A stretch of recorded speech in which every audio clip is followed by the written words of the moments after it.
This is the Humarian Health Podcast. Spilling our guts for the well-being of yours.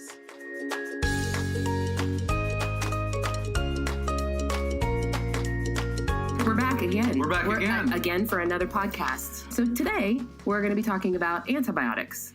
Well, you're on first today. I am on second. first, and antibiotics is... On second? No, Yes. it's actually on first. It's on first. Yeah. It's the number one thing we're going to talk about. Right. Lots of them. Lots of them everywhere. They seem to be everywhere. They People do. dying. What? Setup question. How come people are dying related to antibiotics? Gross overuse, Oh, right? And one of the heard number that. one concerns you have is going to the hospital because you might die of a bacterial infection that they can't treat anymore because, why? They were handing out antibiotics like candy for a long period of time. So World Health Organization. So a little background, just because I think it's important to have it.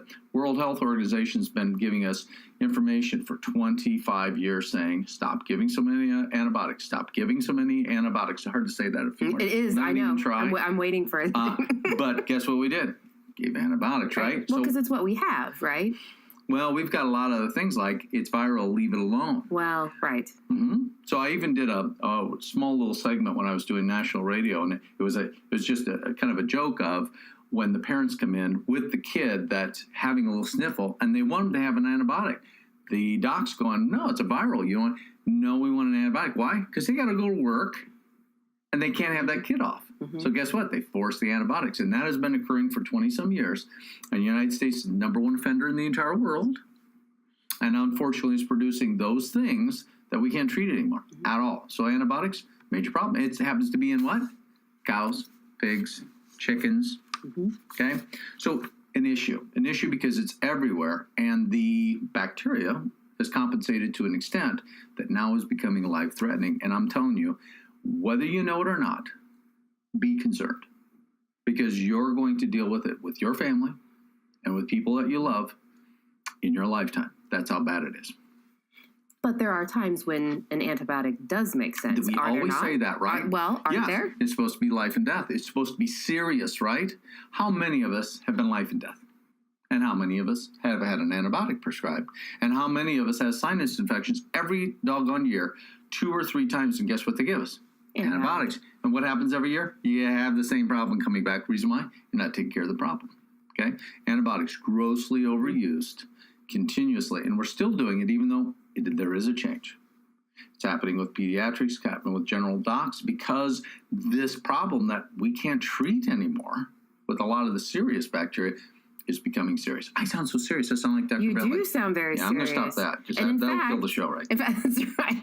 In fact, part of what we're going to talk about today, because there are a lot of antibiotics on the market and a lot of doctors prescribing, and in some cases, maybe I would argue from my perspective as a general consumer, reasons that I would maybe want to take them, not because it's life and death, but because it seems like a good, it seems like a good option. We got to a point where it's a convenience thing. And it may be I got a sniffle, give me an antibiotic so I don't miss work and I don't miss this. And okay, well, I don't do that, but... Yeah, you won't miss work. I won't miss work, yeah. Got one eye open. That's right, yeah.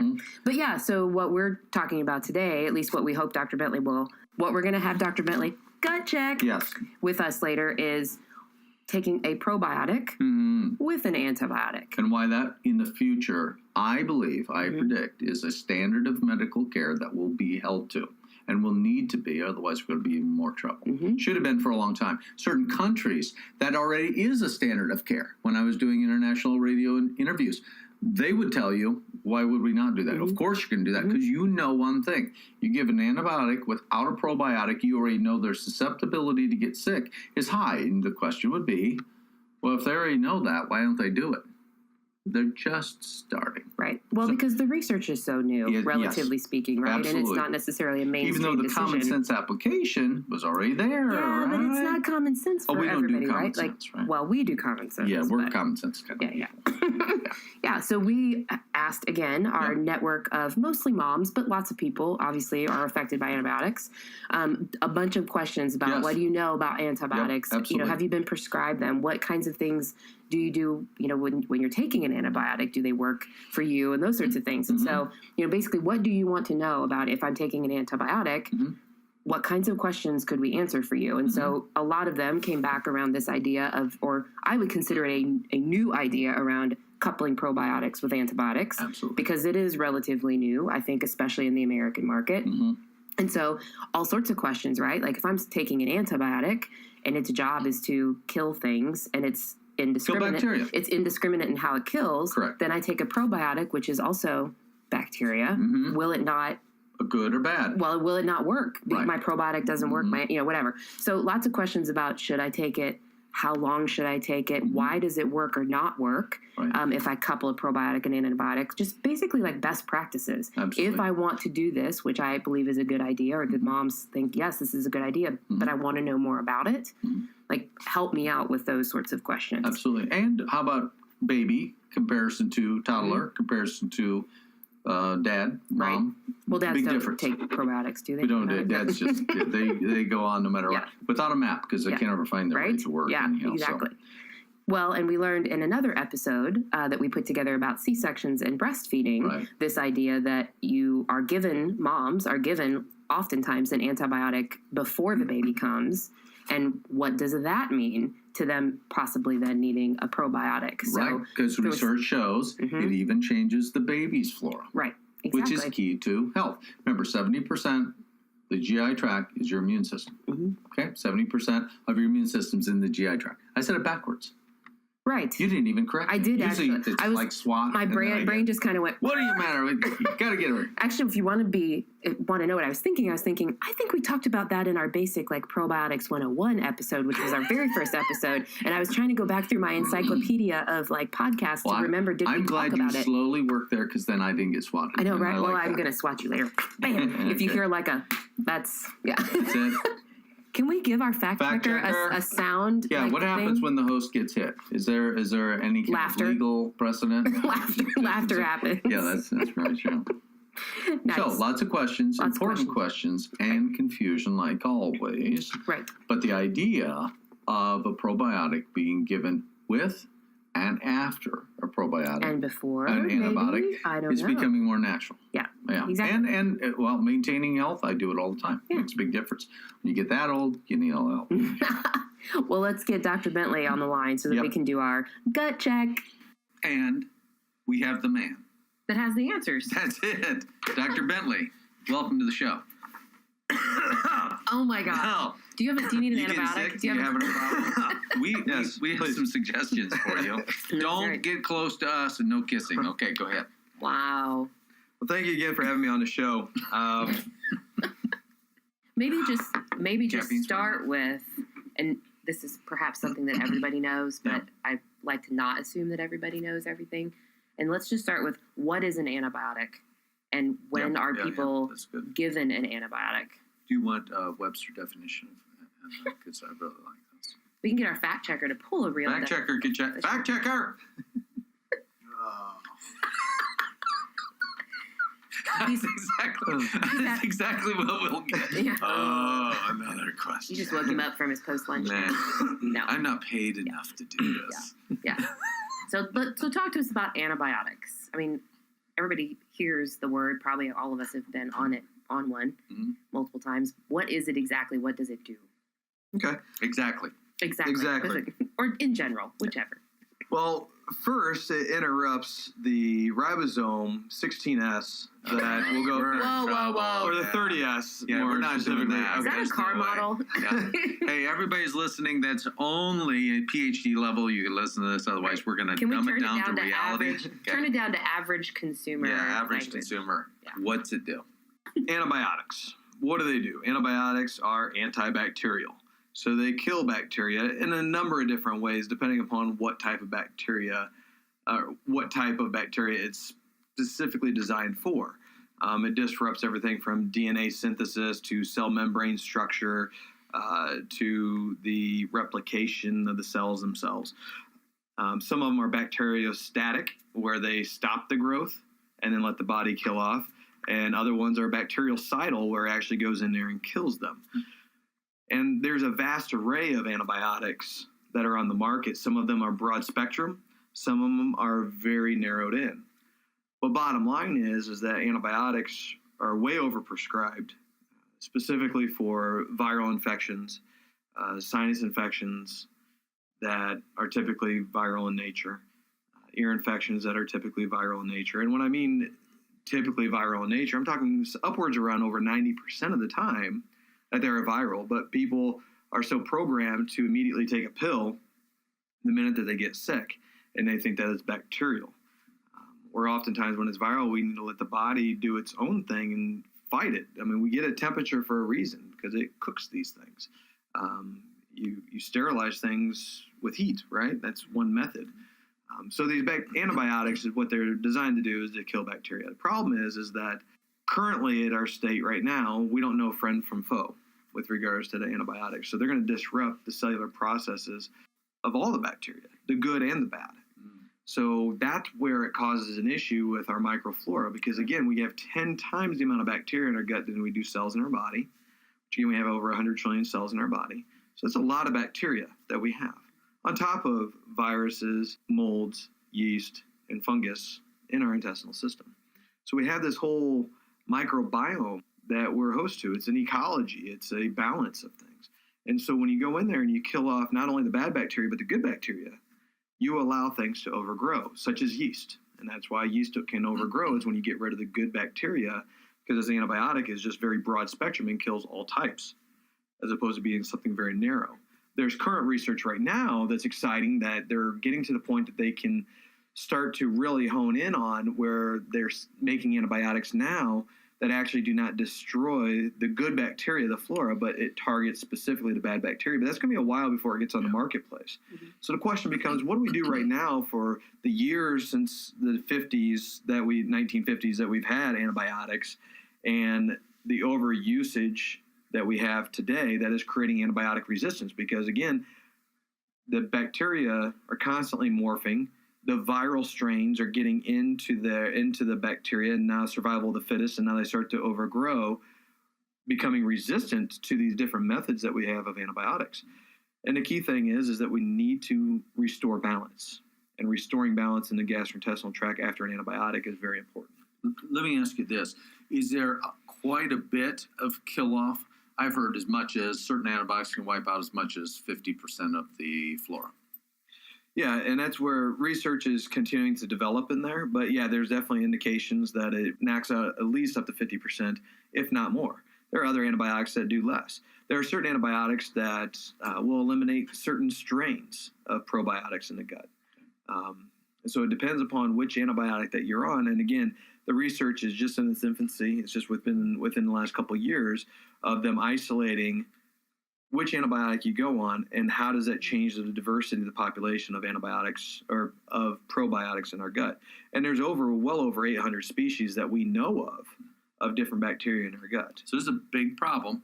Yes. Gross overuse, broad spectrum, constantly used. The United States has been cited by World Health Organization, lots of things, that it's a major issue, and now we're growing a bacteria that it can't even kill, et cetera, et cetera. So how do we help the average person that's taking an antibiotic get back to some type of a normal flora? Because we know it affects the immune system, affects prevention of other diseases, et cetera, et cetera, et cetera. So how do we take it? How do we use it? Can we take it during the time we're taking the antibiotic? Do we take it after? What's your recommendations? The great thing is that we're constantly learning, and the information is being produced on a daily basis. So currently right now, the understanding is that when you take an antibiotic, and again, it depends upon which one you're taking, and the information is constantly evolving, but we do know that when you take an antibiotic, it takes at least a month to 6 weeks afterwards, at a minimum, to restore the gut back to what it was previously, of colonizing with the healthy balance again. Some indications show that your population never gets back to what it was initially before taking that antibiotic. I've heard everything 102 days. I've heard 6 months. I've heard 3 months. Heard bad health people don't ever get back just like that.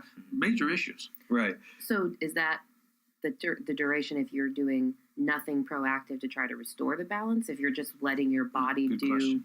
what it does? Or are you saying even if you're supplementing with a probiotic, it's still going to take 4 weeks, 6 weeks to get your gut flora balance back? That's a great question. So presuming, and again, there's many variables that come into play. So let's just take, for instance, what you just asked. is that just naturally that the body will restore it? And the answer is yes, if the person is eating the right types of foods, the healthy foods that we're designed to have, such as, green leafy vegetables, fruits, and getting these things into our system. Sean doesn't I'm not doing that.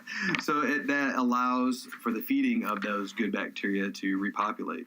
So the research indicates that it takes, 4 to 6 weeks at a minimum for that to be restored without doing any supplementation.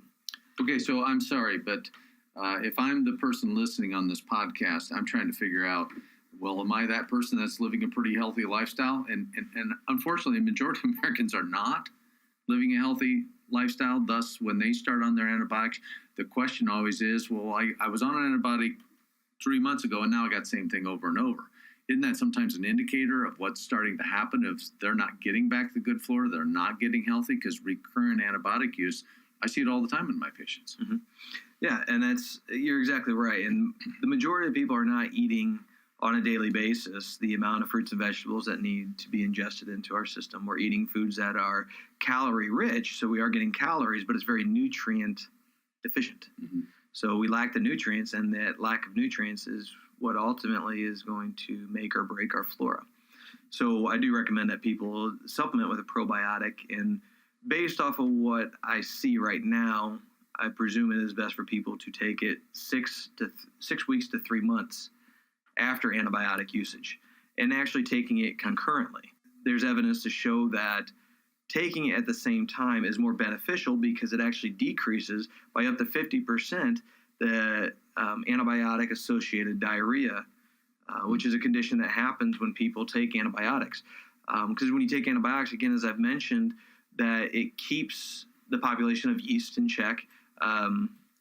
C. diff is another bacterial infection that is part of our intestinal tract that is allowed to flourish and populate in massive amounts after taking certain antibiotics. And ultimately, just any antibiotic can actually cause it, but there are certain ones like clindamycin that is a bigger offender because it wipes out a certain population of bacteria that allows us, that usually that bacteria would keep C. diff in check, and now C. diff is allowed to grow, and now they got this chronic C. diff infection in their intestinal system.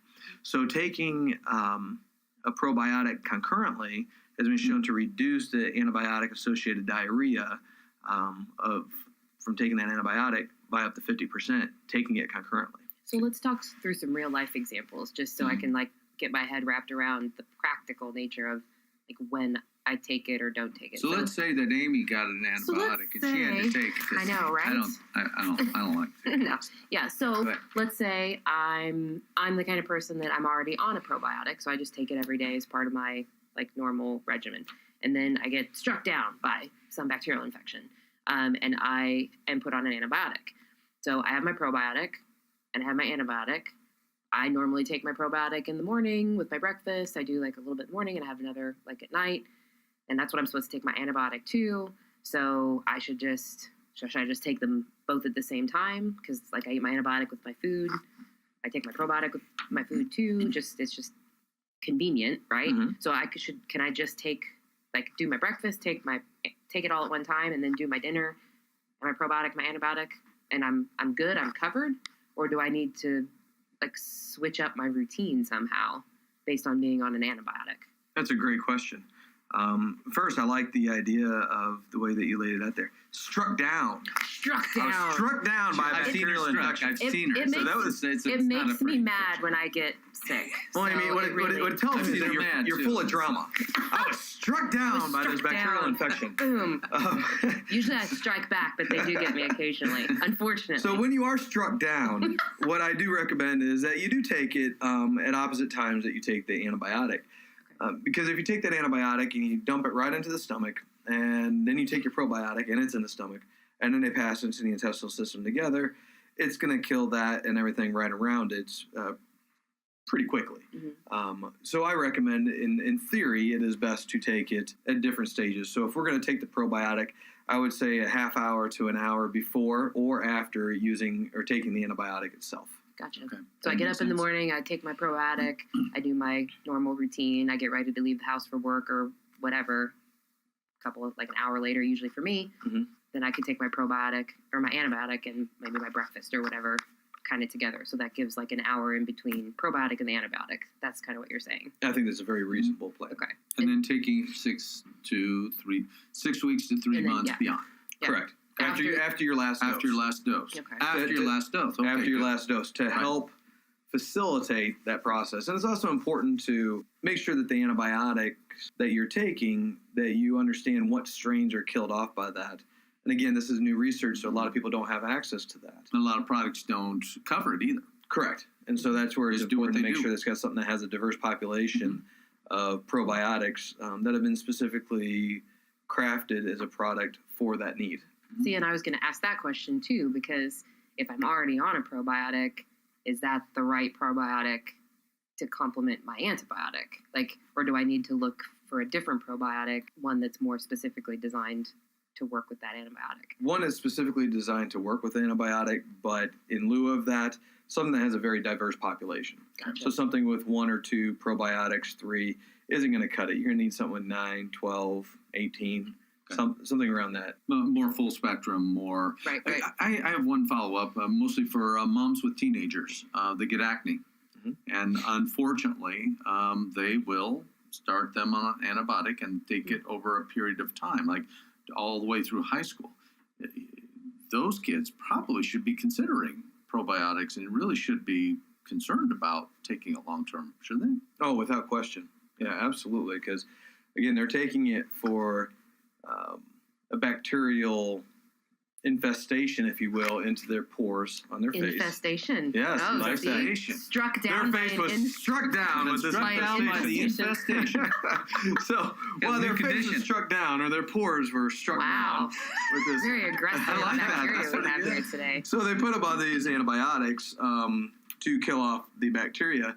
Right. Where ultimately, again, it becomes a balance. And as I mentioned before about the food intake, if you're eating high sugary foods, refined products, it allows certain bacteria to overgrow. It kills off your good balance of bacteria. Now you've created dysbiosis. And dysbiosis is beyond, again, which is an imbalance of good bacteria to bad bacteria. So now you got more bad bacteria populating. It goes beyond the gastrointestinal system. It's on our skin, too. It's on our oral cavity. So our nasal cavity, our ears. Swimmer's ear, for example, is, you wash out the cerumen in the ear, and when you do that, when you're swimming, that washes out the cerumen, which has a very acidic pH that doesn't allow bacteria to grow. Now you wash that out, and now you've got flora of certain bacteria that are around that area that are now allowed to overgrow. So then the reasonable question would be, what about tennis elbow? Same thing? No, probably not. A little stretch there. Little I have a big toe problem. I know, right? Yes. Exactly. Yes. So I kind of laid out that case study, I guess, or whatever, with myself in mind. Is it different with my 1-year-old who has an ear infection? I mean, do I need to be thinking about the same things, like making sure that I'm not, mixing the probiotic and the antibiotic at the same time? They should take it 6 weeks to 3 months after their last dose. I mean, is it equivalent, I guess, if I'm an adult or I'm a kid? Well, again, there's not an exact science at this point that we can say with absolute certainty. But using logic, it tells you, yes, keep it spaced out, no matter whether you're a child, an infant, or an adult, that you need to keep it spaced out away from the antibiotic. And then make sure that you're taking it beyond the usage of that antibiotic to give it plenty of time to restore the colonization of diverse populations of bacteria, specifically more of the health-promoting ones and ones that are knocked out by antibiotics. Build that population back up into the intestinal system, and then go back onto a general probiotic, assuming that the majority of people are not eating the healthy diet that they need to for that flora to be completely restored on its own naturally. So thinking back to our previous podcast we did about childbirth and breastfeeding, so I'm just trying to play through all the scenarios. Back there again, I know, right? We are. It's a constant. I can't help it. I'm just trying to think through all the scenarios that some of our listeners might have. And so I'm a breastfeeding mom, and I'm on an antibiotic, but my baby, for whatever reason, is not a probiotic right now. So I should be on a probiotic with my antibiotic.